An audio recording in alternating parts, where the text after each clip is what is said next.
Hello दोस्तों, कैसे आप सब लोग। और पेंडुलम वीडियो पे आपका स्वागत है। फटाफट से इस सेशन को ज्वाइन कर लीजिए। हम लोग शुरुआत करने वाले हैं डेली करंट अफेयर्स 20 जून 2020 की। तो चलिए हम लोग देखते हैं पहली न्यूज़ क्या है।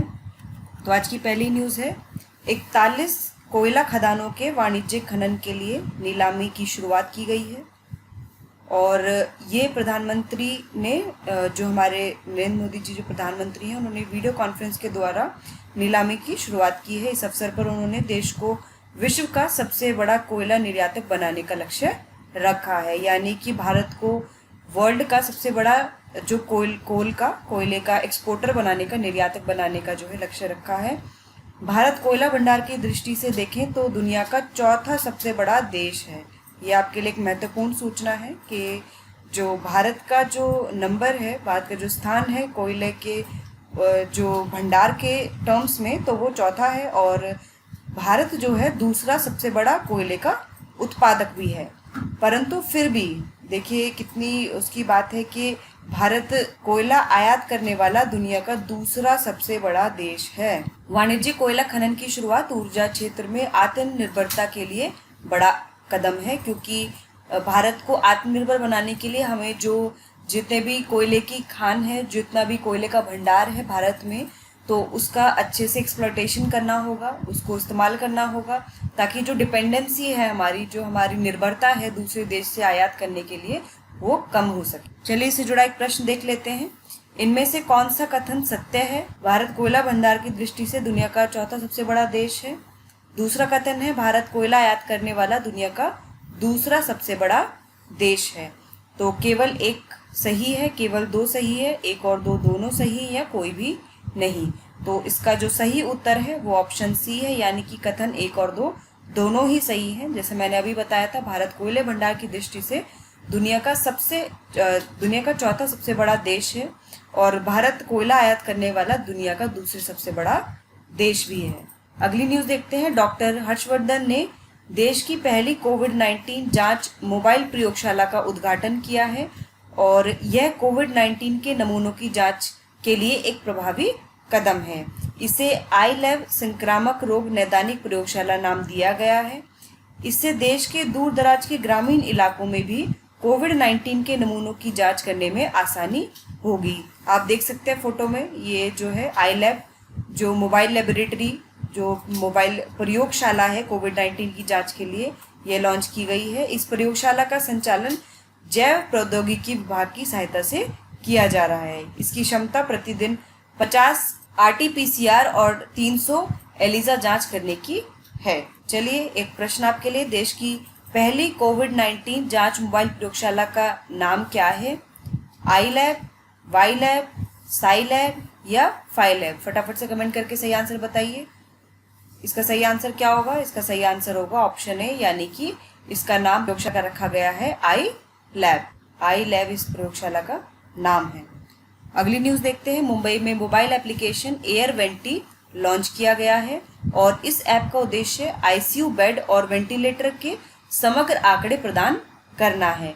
यह ऐप सरकार और निजी अस्पतालों में भरे हुए और खाली हुए ICU बेड और वेंटिलेटर के साथ स्थान के नक्शे की जानकारी भी उपलब्ध कराएगी। टेलीफोन कॉल के माध्यम से अस्पताल से संपर्क करने की क्षमता और ईमेल भी उपलब्ध है। इस ऐप को ऑक्टेवियर टेक्नोलॉजी लिमिटेड ने प्रोबिटी सॉफ्ट प्राइवेट लिमिटेड के साथ साझेदारी में विकसित किया है। इस ऐप को लॉन्च करने का उद्देश्य कोविड-19 के रोगियों द्वारा ICU बेड और वेंटिलेटर वाले अस्पतालों की तलाश में व्यर्थ होने वाले समय को बचाकर समय पर उपचार उपलब्ध कराना है। यानी कि इस मोबाइल ऐप से जो भी संक्रमित लोग हैं उनको पता चल जाएगा कि कौन से ICU बेड खाली हैं किस अस्पताल में और कितने कहाँ पर वेंटिलेटर उपलब्ध है, ताकि उनका जो समय है वो व्यर्थ ना हो इधर उधर तलाश करने में। और यह जो ऐप है शहर के आपदा नियंत्रण कक्ष के डैशबोर्ड से जुड़ा है और इसके लिंक को मोबाइल नागरिक निकाय के ऐप के माध्यम से भी एक्सेस किया जा सकता है। चलिए इससे जुड़ा एक प्रश्न का उत्तर दीजिए कि हाल ही में मोबाइल एप्लीकेशन एयर वेंटी किस शहर में लॉन्च किया गया है? और आपके ऑप्शंस हैं दिल्ली, मुंबई, कोलकाता या चेन्नई। तो फटाफट से सही उत्तर कमेंट करके बताइए।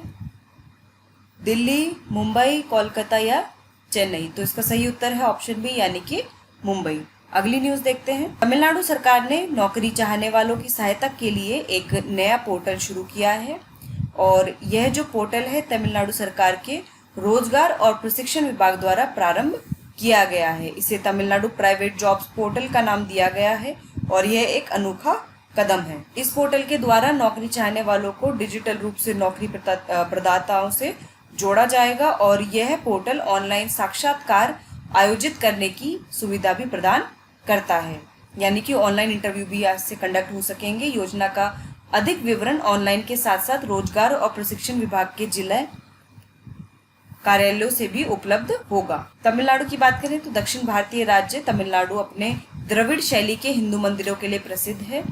मदुरई में मीनाक्षी अम्मन टेम्पल या मीनाक्षी अम्मन मंदिर में उच्च गोपुरम टावर हैं जो रंगीन आकृतियों के साथ अलंकृत हैं। राज्य की जो राजधानी है वो चेन्नई है और यहाँ के जो मुख्यमंत्री हैं वो E.K. पलानी स्वामी हैं। आप मुझे कमेंट करके बताइए कि तमिलनाडु के प्रेजेंट गवर्नर कौन है। तमिलनाडु का प्रेजेंट गवर्नर कौन है। चलिए इससे जुड़ा एक प्रश्न देख लेते हैं। तमिलनाडु किस शैली के हिंदू मंदिरों के लिए विशेष प्रसिद्ध है? द्रविड़, नागर, पंचायतन या बेसर? फटाफट से इसका आंसर कमेंट करके बताइए। द्रविड़, नागर, पंचायतन या बेसर? तो इसका सही उत्तर है ऑप्शन ए, यानी कि द्रविड़ शैली के हिंदू मंदिर जो है वो तमिलनाडु में मौजूद हैं। बायोडिग्रेडेबल फेस मास्क पवित्र पट्टी DIAT द्वारा विकसित की गई है। DIAT क्या है? Defence institute of advance technology, और ये जो है पुणे में स्थित है। तो हो सकता है कि इंस्टीट्यूट वाले सेक्शन से क्वेश्चन पूछ लें कोई पर्टिकुलर इंस्टीट्यूट कहाँ पर लोकेटेड है, तो ये पुणे में लोकेटेड है। इसने बायोडिग्रेडेबल फेस मास्क पवित्र पट्टी विकसित किया है। यह फेस मास्क आयुर्वेदिक उत्पादों के नाइनो फाइबर पर आधारित है जो वायरस न्यूट्रलाइजर के रूप में कार्य करता है और बैक्टीरिया का प्रतिरोध करता है। मास्क को हर्बल अर्क जैसे नीम तेल, हल्दी, कृष्ण तुलसी, अजवाइन, काली मिर्च, गोंद, अरबी, लौंग, चंदन और केसर से बनाया जाता है। इसे आयुष मंत्रालय के दिशा निर्देशों को ध्यान में रखकर बनाया गया है। पवित्र पट्टी स्व देखभाल के लिए प्रतिरक्षा बढ़ाने वाले एजेंटों से एडिटिव्स का उपयोग करता है। इस उत्पाद को नियमित रूप से वायु जनित माध्यम के किसी भी प्रकार के संचारी रोगों से बचने के लिए मास्क के रूप में उपयोग किया जा सकता है। तो ये एक अच्छी पहल है DIAT के द्वारा कि बायोडिग्रेडेबल फेस मास्क जो है इन्होंने जो है विकसित किया है, और ये आयुर्वेदिक फेस मास्क जो है ये जो आयुष मंत्रालय के दिशा निर्देश हैं उनके अनुसार बनाया गया है, और इससे जो है प्रतिरक्षा जो क्षमता है वो भी बढ़ जाएगी। चलिए इससे जुड़ा एक प्रश्न देख लेते हैं। हाल ही में विकसित बायोडिग्रेडेबल फेस मास्क पवित्र पट्टी के संबंध में क्या सही है? यह फेस मास्क आयुर्वेदिक उत्पादों के नैनो फाइबर पर आधारित है। दूसरा कथन है इसे defence institute of advance technology ने बनाया है। पवित्र पट्टी स्व देखभाल के लिए प्रतिरक्षा बढ़ाने वाले एजेंटों से एडिटिव्स का उपयोग करता है, और चौथा उपरोक्त सभी कथन सही हैं। फटाफट से इसका आंसर बताइए। इसका आंसर है डी, यानी कि जो शुरू की तीनों स्टेटमेंट हैं A, B और C तीनों ही सही हैं पवित्र पट्टी के बारे में। चलिए अगली न्यूज देखते हैं। झारखंड में सार्वजनिक स्थानों पर तंबाकू का उपयोग प्रतिबंधित। हाल ही में झारखंड सरकार ने सार्वजनिक स्थानों पर तंबाकू उत्पादों के उपयोग पर प्रतिबंध लगा दिया है। साथ ही महामारी रोग अधिनियम 1897 के तहत सार्वजनिक रूप से थूकना भी प्रतिबंधित कर दिया है।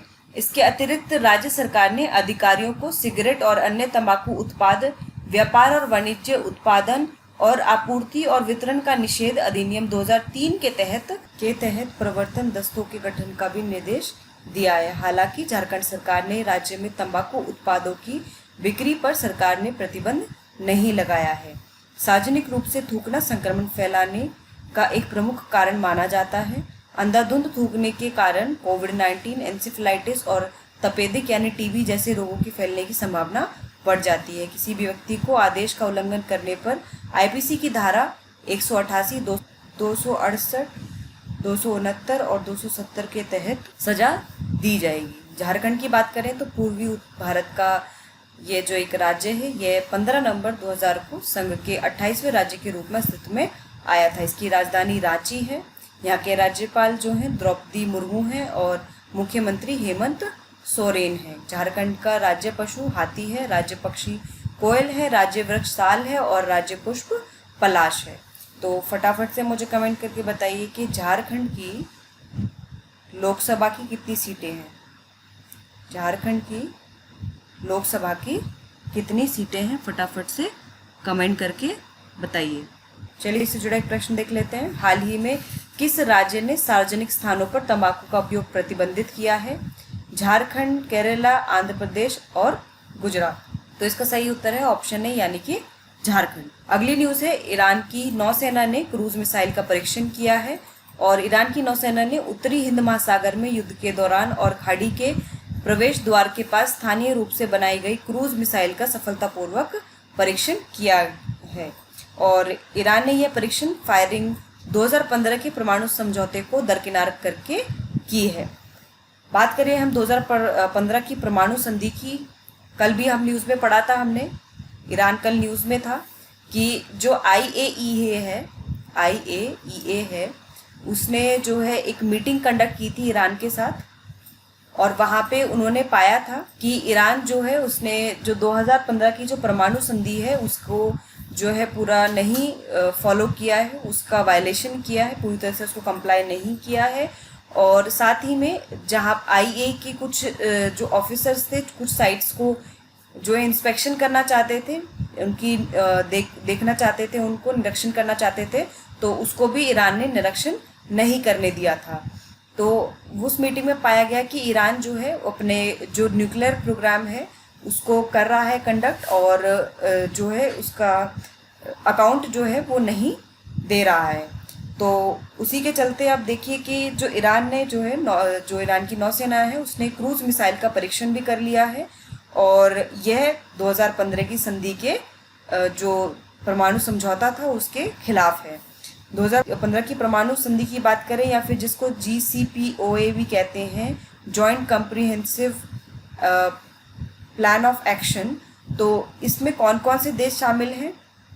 यह जो सौदा था, यह जो ट्रीटी थी, जो संधि थी, ये 14 जुलाई 2015 को साइन हुई थी ईरान, अमेरिका, चीन, फ्रांस, रूस, UK, जर्मनी, यूरोपीय संघ के बीच और इसको कहते हैं ईरान प्लस P5 यानी कि permanent member of UN security council, +1 यहाँ पे हो गया जर्मनी और प्लस यूरोपियन यूनियन।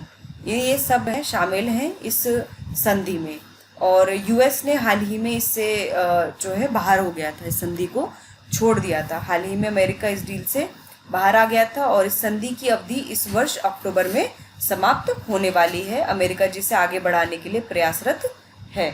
अमेरिका चाहता है कि इसको आगे बढ़ाया जाए और ईरान पे वो सैंक्शंस तभी हटाएगा जब ईरान पूरी तरह से जो नई संधि बनेगी, जो नई संधि के जो प्रावधान होंगे उनको अगर ईरान पूरी तरह से फॉलो करेगा तो जो सैंक्शंस हैं वो शायद USA हटा दे। ईरान की बात करें तो ये पश्चिमी एशिया का एक देश है, इसकी राजधानी तेहरान है और मुद्रा ईरानी रियाल है।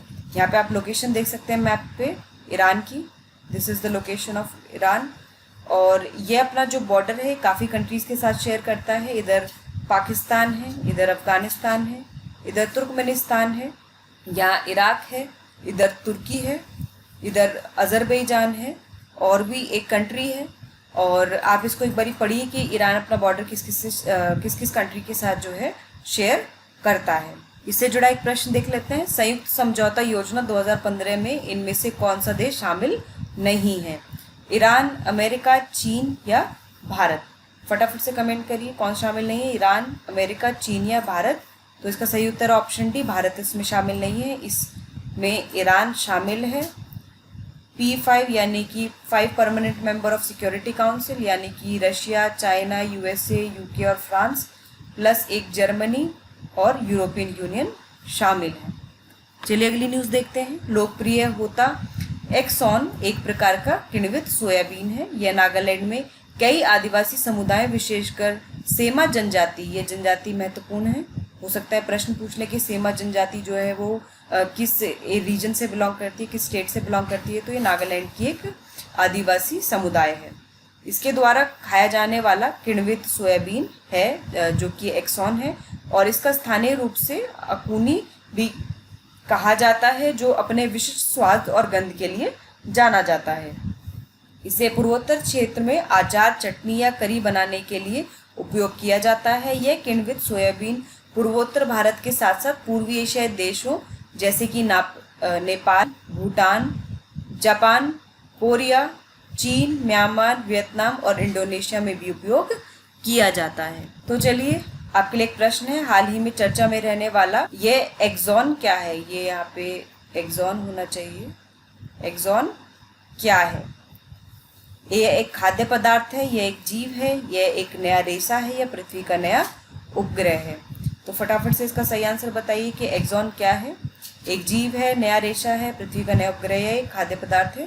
तो इसका सही उत्तर ऑप्शन है, यानी कि एक खाद्य पदार्थ है जो सोयाबीन की तरह होता है। अगली न्यूज है, भारत और चीन की सेना के मध्य गलवान घाटी में हिंसक झड़प हुई थी। भारत के विदेश मंत्रालय ने इसके लिए चीनी सेना को उत्तरदायी बताया है। भारत और चीन सैन्य स्तरीय वार्ता में लगे हुए हैं और इसी बीच ये घटना सामने आई है। चीन की पीपल्स लिबरेशन आर्मी और भारतीय सेना आपस में भिड़ गई और पत्थर, चाकू और डंडे का इस्तेमाल करके एक दूसरे पर हमला किया गया था। भारत और चीन 3440 किलोमीटर जो है अधिक से भी अधिक सीमा साझा करते हैं और पहले कुछ समय से भारत और चीन में सीमा वास्तविक नियंत्रण रेखा पर स्थित 3 बिंदुओं Galwan river valley, hot spring क्षेत्र और पेंगोंग झील पर अतिरेक नियंत्रण को लेकर दोनों देशों की सेनाओं के बीच तनाव की स्थिति बनी हुई है। तो यहाँ आप लोकेशन देख सकते हैं, ये है अक्साई चीन का रीजन, ये है गलवान वैली यहाँ पर लोकेटेड है और जहाँ पर ये जो क्लैश हुआ था भारत और हिंसक झड़प हुई थी भारत और चीन के जो है सेना के बीच, और ये है लाइन ऑफ एक्चुअल कंट्रोल। तो भारत और चाइना के बीच में LAC है, लाइन ऑफ एक्चुअल कंट्रोल, जबकि लाइन ऑफ कंट्रोल LOC है जो भारत और पाकिस्तान ऑक्यूपाइड कश्मीर यानी कि POK के बीच में है। तो उसको लाइन ऑफ एक्चुअल कंट्रोल कहते हैं। और यहाँ पर आप लोकेशन देख सकते हैं, सियाचिन ग्लेशियर। तो कोई भी अगर डिस्प्यूटेड रीजन है, चाहे वो भारत नेपाल के बीच में हो, भारत और चीन के बीच में हो, भारत बांग्लादेश के बीच में हो, कोई भी अगर इंडिया और उसकी नेबरिंग कंट्री के बीच में कोई भी इशू है तो उसको एक बार मैप पे ज़रूर देखिए, बहुत क्लैरिटी मिलती है उससे। बात करें हम चीन की, तो ये पूर्वी एशियाई का एक देश है और दुनिया का सबसे अधिक आबादी वाला भी देश है। यह क्षेत्रफल के मामले में विश्व का चौथा सबसे बड़ा देश है। इसकी राजधानी बीजिंग और मुद्रा रेनबिन है और भारत चीन के साथ 3488 किलोमीटर से भी ज़्यादा की सीमा साझा करता है। जम्मू कश्मीर, हिमाचल प्रदेश, उत्तराखंड, सिक्किम और अरुणाचल प्रदेश चीन के साथ अपनी सीमा बनाते हैं। चलिए हम लोग इससे जुड़ा एक प्रश्न देख लेते हैं। हाल ही में गलवान घाटी में किन 2 देशों के मध्य हिंसक झड़प हुई है? चीन और नेपाल, भारत और चीन, भारत और जापान, भारत और पाकिस्तान। फटाफट से कमेंट करके बताइए सही आंसर क्या होगा। चीन और नेपाल, चीन और भारत, भारत और जापान, या भारत और पाकिस्तान। तो इसका सही उत्तर ऑप्शन बी, चीन और भारत के बीच में। विश्व सिकल सेल जागरूकता दिवस प्रतिवर्ष 19 जून को आयोजित किया जाता है। यह दिन सिकल सेल रोग के बारे में सार्वजनिक ज्ञान को बढ़ाने में मदद करने और इस बीमारी से पीड़ित लोगों और उनके परिवारों के बारे में जागरूकता बढ़ाने के लिए मनाया जाता है। यह दिन पहली बार वर्ष 2008 में मनाया गया था। इस दिन संयुक्त राष्ट्र की महासभा द्वारा आधिकारिक तौर पर SCD को सार्वजनिक स्वास्थ्य चिंता के रूप में मान्यता देते हुए प्रस्ताव अपनाया गया था। विश्व स्वास्थ्य संगठन WHO के अनुसार यह रोग दुनिया भर के लाखों लोगों को प्रभावित करता है, जिसमें वयस्क और बच्चे दोनों ही शामिल है। यह एक घातक रक्त विकार है और विभिन्न अफ्रीकी देशों में 5 साल से कम उम्र के बच्चों में समय से पहले मौत का एक मुख्य कारण है। तो आप समझ सकते हैं कि जो सिकल सेल है ये कितना डिजीज है, कितना खतरनाक है। और इसमें होता क्या है कि जो रेड ब्लड सेल्स होती हैं उनका जो आकार होता है वो एक सिकल जैसा हो जाता है, यानी कि जो नॉर्मल RBC है वो अगर राउंडेड है तो जो सिकल सेल वाली होंगी उनका जो है शेप सिकल जैसा होगा, यानी कि वो पिचकी हुई होंगी थोड़ी सी, जिसके कारण जो है इनमें हीमोग्लोबिन कम होता है। हीमोग्लोबिन कम होगा तो आयरन ऑटोमेटिकली जो आयरन की मात्रा होगी वो ब्लड में कम होगी, ऑक्सीजन की भी कमी रहेगी। तो इस तरह के जो रोगी होते हैं वो कभी उभर नहीं पाते हैं और काफ़ी बच्चों में, अगर बच्चों में ये चीज़ हो जाती है तो उनकी जो मृत्यु है वो जल्दी ही हो जाती है। तो आप समझ सकते हैं कि वो बच्चे हमेशा एनीमिक रहते हैं। उनको एनीमिया के वो शिकार रहते हैं। तो ये एक तरह का जो है बहुत ही जेनेटिक डिजीज, ये एक तरह का जेनेटिक डिजीज़ है। तो सिकल सेल डिजीज़ जो है ये एक तरह का जेनेटिक डिजीज़ है। तो इससे काफ़ी लोगों को इसके बारे में नहीं पता है। तो इसी चीज़ की जागरूकता को बढ़ाने के लिए और जो इस रोग से पीड़ित हैं उनको भी मतलब लोगों को अवगत कराने के लिए उनके बारे में ये जो विश्व सिकल सेल जागरूकता दिवस मनाया जाता है। चलिए इससे जुड़ा एक प्रश्न देख लेते हैं। विश्व सिकल सेल जागरूकता दिवस प्रत्येक वर्ष किस दिन मनाया जाता है? 15 मई, 12 जुलाई, 16 सितंबर या 19 जून? फटाफट से कमेंट करके बताइए। विश्व सिकल सेल जो है जागरूकता दिवस कब मनाया जाता है? 15 मई, 12 जुलाई, 16 सितंबर या 19 जून? तो इसका सही उत्तर है ऑप्शन डी यानी कि 19 जून। तो फ्रेंड्स, हमने यहाँ पे जो डेली करंट अफेयर्स हैं 20 जून के वो कवर कर लिए हैं, उससे जुड़े प्रश्न भी देख लिए हैं। आप ये पूरे करंट अफेयर्स डिटेल में जाके वेबसाइट पे पढ़ सकते हैं pendulumedu.com पे। आप हमारा टेलीग्राम चैनल है उसको भी ज्वाइन कर सकते हैं। वहाँ पे आपके लिए बहुत सारा स्टडी मटेरियल अवेलेबल है जिसको आप पढ़ के अपना कोई भी एग्ज़ाम आसानी से निकाल सकते हैं। और यूँ ही हमारे साथ जुड़े रहिए, रोज़ाना डेली करंट अफेयर्स को फॉलो करिए। All the best, thank you.